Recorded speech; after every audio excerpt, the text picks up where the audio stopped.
नमस्कार। शोमरतुली एनालिसिस में आपका स्वागत है।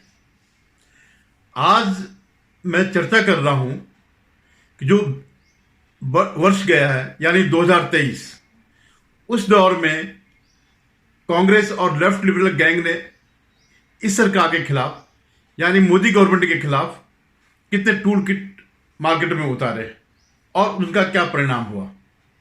पूरा साल भर सतत जो है ये लोग अपने टूल किट उतारते रहे। लेकिन इससे पहले मेरा आपसे अनुरोध है कि आप लोग मेरा इस चैनल को सब्सक्राइब करिएगा, इसे लाइक करिएगा, शेयर कीजिएगा। अब मैं आता हूं असली मुद्दे पर कि जो इस टूल किट कौन कौन जो है उतरे हैं। सबसे पहले मैं जिक्र करूंगा अडानी और हिंडनबर्ग की जो रिपोर्ट ये लाए। मतलब ये नहीं है कि कोई वो जो हिंडनबर्ग है, जो उसका मालिक है या जो फर्म है, वो कोई ऐसे नहीं कोई प्रतिष्ठित फर्म हो। उसका काम भी सिर्फ इतना है कि शॉर्ट सेलिंग करना, किसी खिलाफ रिपोर्ट गलत छाप दो और उसके शेयर डाउन कर दो, उसके बाद उसकी कमाई कर लो। तो ये एक प्रायोजित कार्यक्रम था जो कांग्रेस का था, लेफ्ट गैंग का था और सोरोस का था। वही इस सबको जो है आजकल मतलब उसी ने पैसे स्टेक पर लगाए हैं कि हम इतना वो करेंगे। तो पूरे साल भर हंगामा होता रहा, संसद को डिस्टर्ब करते रहे, काम नहीं करने दिया। और पूरे जो इनका मीडिया है, और इनका क्या है, मेनली मीडिया कहाँ है, वेस्टर्न कंट्रीज में, अमेरिका में या ब्रिटेन में है ये सब, और एक अल जजीरा है। इन्हीं में जो है ये अपने आर्टिकल छपवाते हैं। तो खैर एनीवे इन्होंने इसको हिंडनबर्ग रिपोर्ट को करके अडानी ग्रुप को बड़ा बदनाम किया और एक बार अडानी की स्थिति बड़ी खराब हो गई थी। फिर इसमें ये लोग सुप्रीम कोर्ट भी गए। अल्टीमेटली सुप्रीम कोर्ट ने इसमें कुछ नहीं पाया।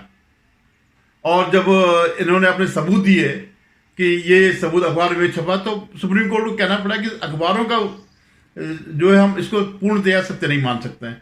आप कोई डॉक्यूमेंट दीजिए, कोई प्रूफ दीजिए कि ऐसा ऐसा हुआ।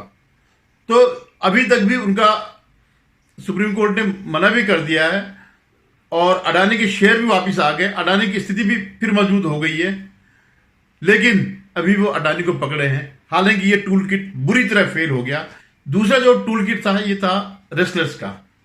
वे पहलवान जो वो खो चुके थे, अपने पीक को पार कर चुके थे, जो उन्होंने अपने जीवन में जो जो करना था कर लिया था, सारी उपलब्धियां उनको मिली, बड़ी अच्छी थी।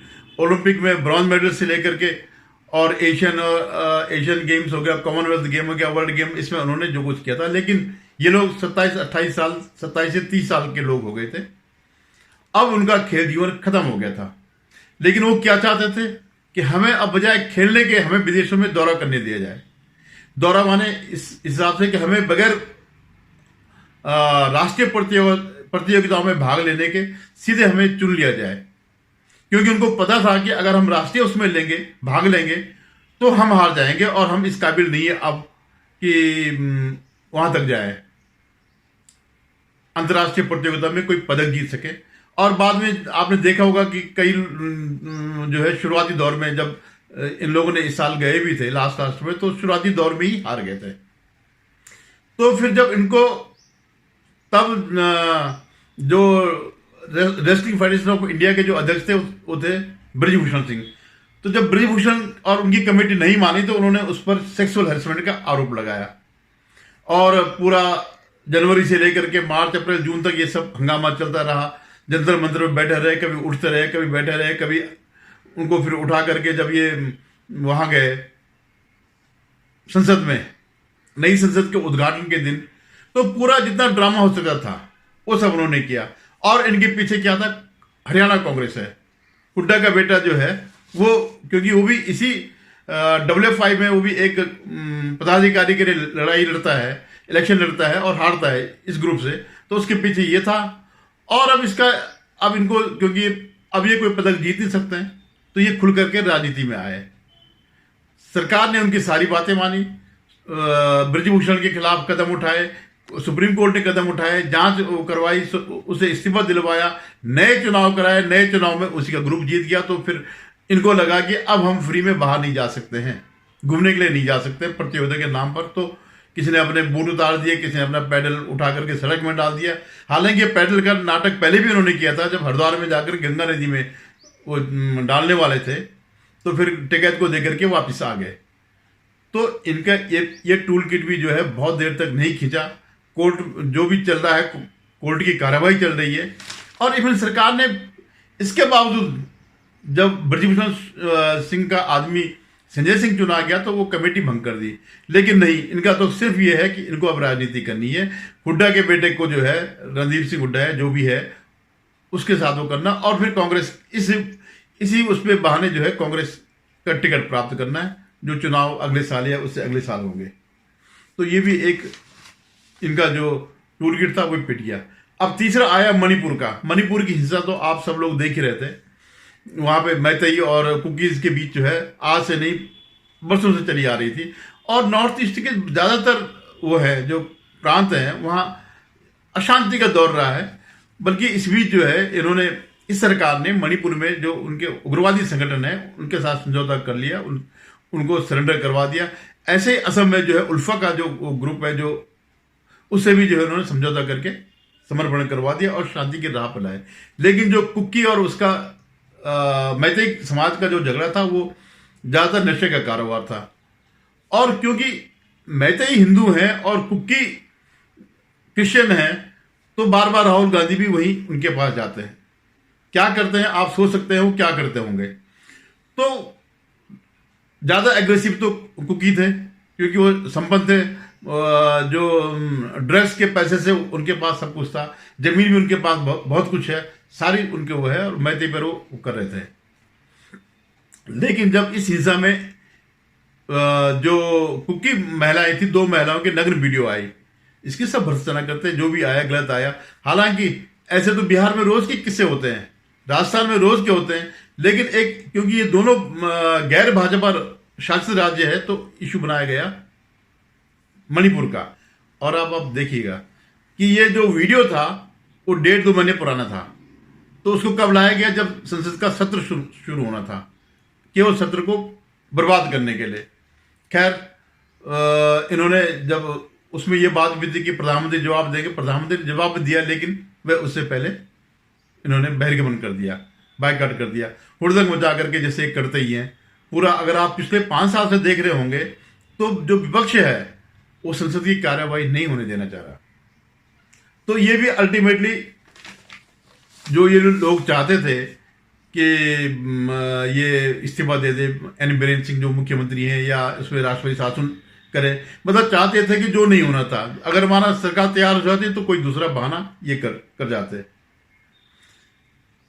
अब इसके बाद जो है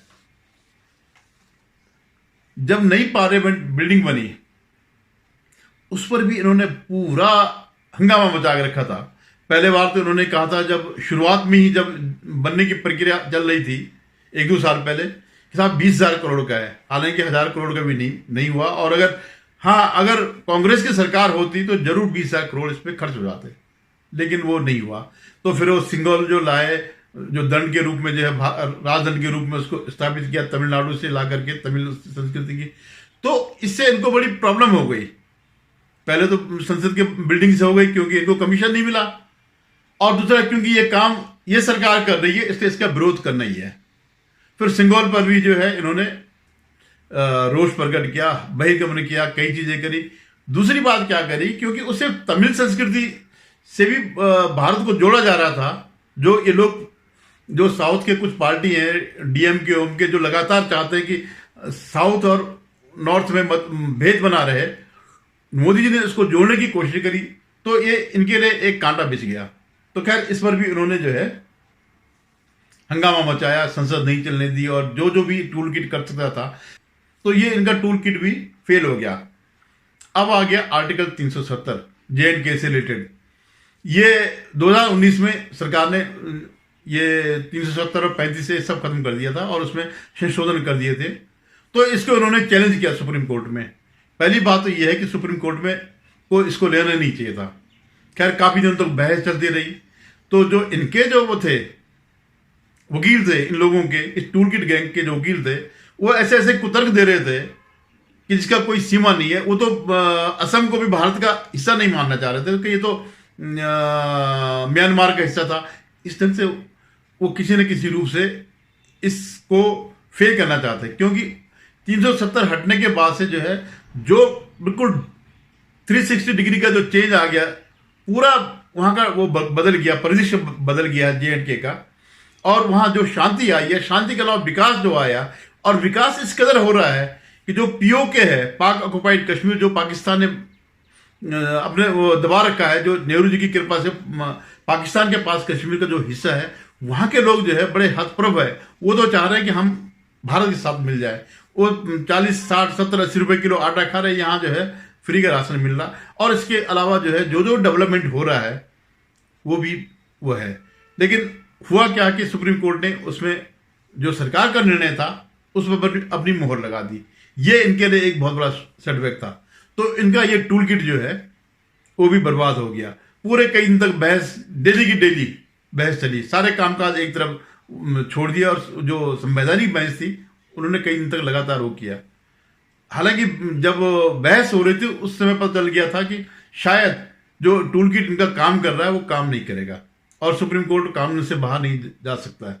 और दूसरी बात क्या है कि ये कोई 370 जो आर्टिकल हटाया, उसमें संशोधन किया, वो कोई एक दिन का फैसला नहीं था। उसके लिए पूरी तैयारी की गई थी, और उसमें बड़े कानून भी वो थे, ताकि सरकार इस बात को जानती थी कि ये बड़ा सेंसिटिव मामला है, तो ताकि वो न करे, इसमें कोई चूक ना आ जाए, तो उन्होंने इस ढंग से ये कानून बनाया कि सुप्रीम कोर्ट ने भी इस पर वो कर दिया। अब इसी बीच जो है, हालांकि इसका सरकार से कोई संबंध नहीं है, लेकिन टूल किट इसमें भी सक्रिय हो गया।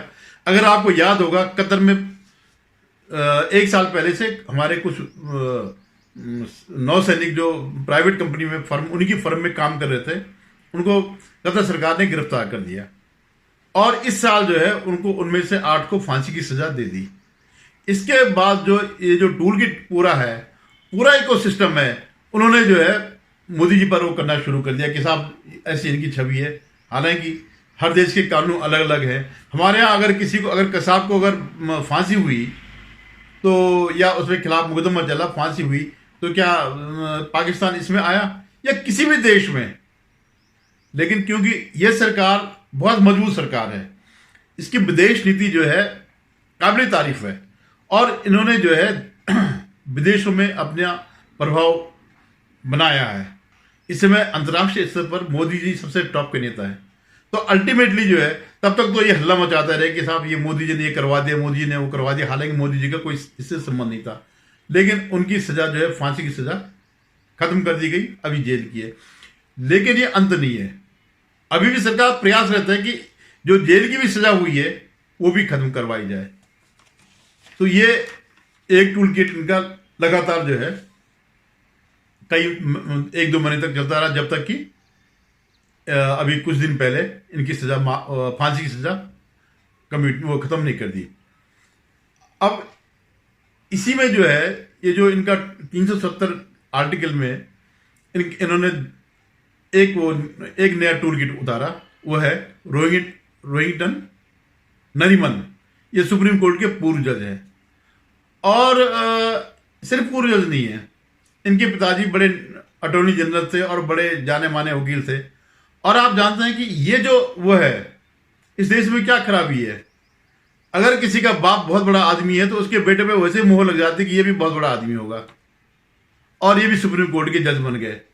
और मैं कह रहा हूं कि सबसे इजी है आज की डेट में हाई कोर्ट और सुप्रीम कोर्ट में जज बनना, अगर आपके कनेक्शन हो। यहां कोई परीक्षा पास नहीं करनी पड़ती है, आप चपरासी में फेल जाएंगे, लेकिन सुप्रीम कोर्ट में, हाई कोर्ट में जज आप बन सकते हैं। आपके पिता ये होने चाहिए, आप उनके पिता ने फलाने के पिता को जज बनाया, उस पिता ने उसके बेटे को जज बनाया, तो आपका ऑटोमेटिकली जो है नंबर आ जाएगा। अब क्योंकि ऐसे इस देश में एक प्रथा हुई कि जिसके बाप ने कुछ किया तो उसके बेटे, सिर्फ जुडिशरी बात नहीं कर रहा मैं, अब जैसे राजमोहन गांधी,